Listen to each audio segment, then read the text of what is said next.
శ్రీ సత్యనారాయణుని సేవకురారమ్మ మనసారా స్వామిని కొలచి హారతులు నోచిన వారికి నోచిన వరము చూసిన వారికి చూసిన ఫలం శ్రీ సత్యనారాయణుని సేవకురారమ్మ మనసారా స్వామిని కొలచి హారతులీరమ్మ స్వామిని పూజించే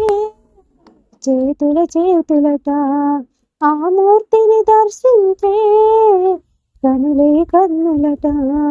తన కథ విట్టే ఎవరికైనా చిన్నతరించునట శ్రీ సత్యనారాయణుని సేవకురారమ్మ మనసారా స్వామిని కొలచి హారతులీరమ్మ ఏ వేళైనా ఏ శుభమైనా కొలిచే దైవం